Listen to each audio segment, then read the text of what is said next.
تخيل معايا في واحد الجزيرة، الشمس والاجواء زوينة والفيلات والقصور، طيارة كتطلع وطيارة كتنزل وحتى شي واحد ما كيسول.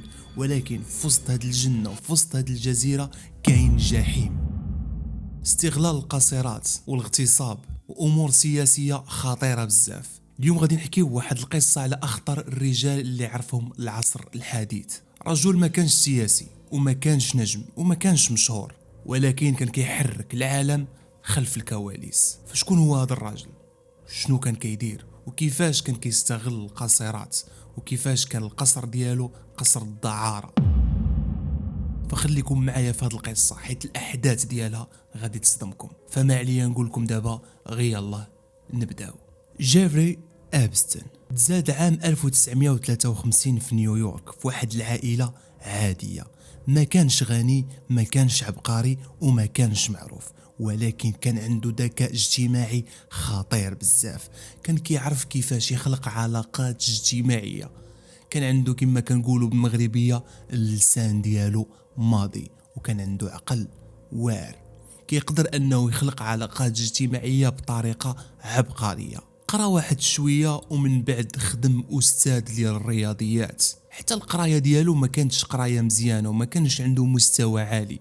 كيفاش انه ولا استاذ ديال الرياضيات؟ هذه حاجه اللي بزاف الناس كيتسائلوا عليها. ولكن الصدمه ماشي كيفاش ولا استاذ ديال الرياضيات، الصدمه انه كيفاش ولا مشهور وكيفاش دار علاقات مع ناس سياسيين كبار وناس مشهورين، وكيفاش انه ولا ملياردير. بين ليله ونهار الناس اكتشفوا على ان ابستن ولا مشهور ولا عنده الفلوس بزاف والطوموبيلات والديور.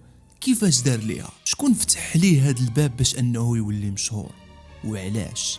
ابستن في اواخر السبعينات تعرف على واحد من اكبر الاسماء في وول ستريت اللي هو ليزلي ويكسنر، مول ماركة ديال الملابس الداخلية واللي معروفة بزاف فيكتوريا's سيكريت. ومن هنايا ابستن تبدلات حياته بزاف، ولاو عنده طيارات خاصة، ولاو عنده قصور، وحتى العلاقات ديالو مع الناس كبار كبرات. ولكن حتى شي واحد ما كان فاهم منين كيجيب هاد الفلوس وكيفاش دار ليها وشنو بالضبط الخدمه ديالو من بعد ما بقاش استاذ ديال الرياضيات ولا انسان مشهور وعنده علاقات كبيره مع الناس وعنده الفلوس. الجواب كيفاش كان كيدير هاد الفلوس هو انه كان كيقدم واحد الخدمات لدوك الناس اللي مشهورين، ولكن خدمات ما كايناش في عقود ولا مصرحين بها. وبقى ابستن على هاد الحال في ديك السنوات لمده طويله هو غير كيخلق علاقات. كيف ما قلت لكم في الاول انه كان انسان كيعرف كيفاش يدير علاقات اجتماعيه. حتى لسنة 1998 ابستن هنايا شرا واحد الجزيرة، ماشي قصر وماشي دار، جزيرة. هاد الجزيرة اللي كانت في جزر العذراء في أمريكا، ولكن الناس اللي كانوا كيعرفوا ابستن وكانوا قرابين منه سموها جزيرة الدعارة للقاصرات. واخا شنو كان كيدير ابستن في هاد الجزيرة؟ وهادشي على حساب الكلام ديال الناس والصحافة اللي فرشوه في التالي. كانوا كيقولوا باللي ابستن كان كيستدرج بنات قصيرات من بين 14 عام حتى ل 17 سنة. كيقول لهم غادي تجيو ديروا لي واحد الخدمه بسيطه، ديروا شي مساج او لا تخدموا شي حاجه في الدار وغادي نعطيكم فلوس كبيره بزاف وكثيره. ولكن ما كانش غير مساج او لا كيديروا شي حاجه في الدار بسيطه، كان اعتداء جنسي وكانوا تسجيلات سريه. يعني داك الشيء اللي كيديروا مع دوك البنات القصيرات كان كيوثقهم بفيديوهات وتصاور، حيت هاد الشيء لقاوه من بعد ما شدوه ومن بعد ما قلبوا داك القصر. ولكن الصدمة الكبيرة هي أن الضيوف اللي كان كيجيبهم ابستن عنده القصر ما كانوش ضيوف عاديين، كانوا ناس مشهورين وسياسيين كبار، بحال بيل كلينتون رئيس أمريكا السابق، دونالد ترامب قبل ما يشد الرئاسة، الأمير أندرو من عائلة الملكية البريطانية، وزيد عليها ممثلين كبار ومشهورين، وزيد عليها رؤساء ديال الشركات اللي عندهم اسهم قويه. ولكن ابستن ما كانش كيدير هذا الشيء بوحدو، ما كانش كيجيب القاصرات عنده للدار وكيعيط لدوك الناس الضيوف ديالو ويعيشوا ليالي حمراء. هذا الشيء ما كانش كيديرو بوحدو. ابستن كانت عنده واحد الشركه خطيره كدير مع هاد الامور، ما كانتش مرتو ولكن كانت علاقه بيناتهم بحال نقولوا مصاحبين وصافي. غيلين ماكسويل هاد السيده تقريبا هي اللي كانت كتهتم بكل شيء وكتخطط لكل شيء هي وياه. كانت كتستهدف الضحايا وكتجند البنات وكتقدمهم لابستين والضيوف ديالو في القصر اللي كاين في الجزيره. هاد الشبكه كامله ما كانتش غير صدفه، ولكن كان تخطيط قبل. هاد التخطيط اللي كان كيهدف باش انهم يستدرجوا القاصرات للقصر ويستمتعوا بهم بواحد الطريقه غريبه.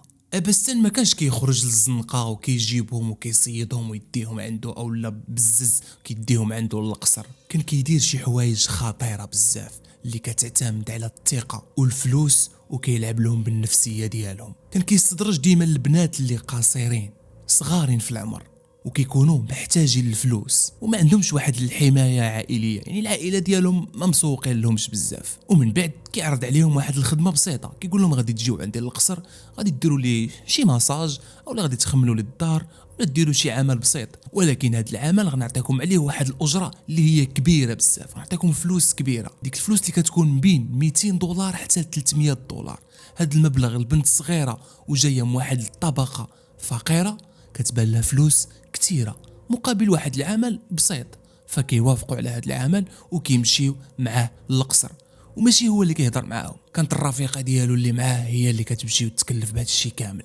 من بعد ما كيتصدموا بداك الشيء اللي عاشوه في داك القصر كيركبهم الخوف وما كيقدوا يقولوا حتى شي حاجه، وكيقول لهم الا مشيتوا وجبتوا لي بنات اخرين غادي تخلصوا الدوبل او التريبل ديال داكشي اللي عطيتكم المره الاولى. فالبنات كيلقاو راسهم انهم دخلوا في الخطا ودخلوا في شي حوايج اللي كبار عليهم، فكيقولوا ما فيها باس نزيدوا نربحوا الفلوس اكثر ونجيبوا بنات بزاف للقصر. حتى لواحد النهار واحد البنت في عمرها 17 عام سميتها فيرجينيا جيوفري مشات معاهم للقصر. قالوا لها غديري واحد المساج وديري واحد العمل بسيط معنا في القصر وتشدي واحد المبلغ وتمشي في حالاتك. فملي مشات للقصر اكتشفت ان كاين حوايج كبار من داك الشيء اللي قالوا لها. ملي رجعوها من القصر ومشات لدارها مخلوعه. جا عندها با قال لها شنو كاين ياك لاباس مالكي كتبكي؟ قالت له جات عندي واحد السيده قالت لي غنعطيك الفلوس وغادي تعاونينا في الدار وفي الشقه ديال الدار وداك الشيء. قلت له ولكن ملي مشيت ها شنو داز عليا الاغتصاب التعذيب ربطوني صوروني والى اخره من الاعمال اللي داروها اللي كانت عنيفه بزاف. فقرر با انه يمشي يعاود للبوليس داكشي اللي وقع لبنته. وهنايا كانت اول مره غادي يشدوا ابستن، وكانت في فلوريدا سنة 2005، حيث كانوا بزاف ديال الشكايات وبزاف ديال البنات اللي مشاو بلغوا على ديك القضية. فالبوليس ملي داروا التحقيقات لقاو ان البلاصة وحدة والشخص واحد والتفاصيل كلها متشابهة، وفعلا شدوه وجابوه وداروا معاه التحقيقات. ولكن للأسف داروا معاه من بعد واحد الاتفاق، قالوا له غادي تعترف، غادي تقول باللي كنتي كتجيب البنات عندك للدار وتعترف بشي حوايج بساط، وداك الاعتراف ديالك غادي تدوز واحد المده قصيره ديال شهر ولا شهرين ولا 3 شهور في الحبس وغادي نطلقوك. وفعلا داكشي اللي دار ابستن، اعترف بشي حويجات ومن بعد طلقوه. ولكن علامات الاستفهام، علاش طلقوا ابستن مع العلم ان كانوا عنده بزاف ديال الدلائل اللي خصو يغبر في داك الحبس وما يخرجش؟ الاجابه بسيطه وغادي تكون انت راسك فهمتيها دابا، حيت كان كيعرف اسرار خطيره على سياسيين كبار، حيت صحابو كاملين والعلاقات ديالو كامله كانت مع سياسيين وناس مشهورين في ميريكان. ومن بعد صافي خرج بحال اللي ما كاين والو. ولكن البنات بداو كيخرجوا، المحاميين بداو كيخرجوا، بداو كيديروا تصريحات وبغاوه يرجع، حيت داكشي اللي دار كان ماشي ساهل. ودازت تقريبا المده ديال 4 سنين ومازال ابستن كيخرود وما بغاش يحبس ومازال كيستغل القاصرات وكيجيبهم عنده للقصر. لكن في 2019 كثروا الشكايات وكثروا البلاغات، والاسر ديال الضحايا خرجت كتغوت وكدير احتجاج على ان داك السيد تكرفص على بناتهم وهما صغار. وفي 2019 بالضبط في يوليوز هنايا الملف مشى عند الاف بي اي وشدوا ابستن في نيويورك. وهاد المره كانوا التهم كبيرة وثقيلة بزاف، بحال التجار الجنسي بالقاصرات. وهنايا ملي تشد ابستن العالم كامل كان كيتسنى باللي غادي يصرح وغادي يقول الاسماء ديال دوك صحابو وديال دوك السياسيين اللي كانوا كيديروا امور ديال الفساد في امريكا وغيرها من الدول. ولكن ما وصلش اصلا ابستن للمحكمه، حيت 10 غشت 2019 لقاو ابستن في الحبس ميت. قالوا باللي انتحار، ولكن داك الانتحار كان مشكوك فيه، حيت في الوقيته اللي مات الكاميرات ما كانتش خدامه ديال الحبس. وزيد عليها الحراس ديال السجن كانوا ناعسين، وان لقاو عنده واحد الكسر في العنق ديالو، يعني ما كانش انتحار، لكن كيقولوا باللي انتحار انه انتحر. فمن بعد هذا الشيء كامل البوليس والاف بي اي بداو كيقلبوا ولقاو ملفات خطيره كانت عند ابستن، اللي فيها تصاور ديال القصيرات، واللي فيها ناس سياسيين معروفين كان داير معاهم علاقات، وكان كيجيبهم للقصر ديالو، وكان كيجيب لهم بنات قصيرات يستمتعوا بهم. شوفوا الوحشيه والامور الخطيره اللي كان كيديرها. فمازال التحقيق دابا ومازال ملفات سريه كتخرج لي اخطر وما تقدرش تجيكم على البال ديال الناس اللي كان كيعرفهم ابستن. فهاد الفيديو كان الجزء الاول ديال القصه ديال ابستن، فإلا عجبك خلي واحد لايك واشترك في القناه باش يوصلك الجزء الثاني اللي فيه ملفات خطيره وغادي نصرحوا بها في القناه ديالنا. فما عليا نقول لكم دابا غير دمتم سالمين.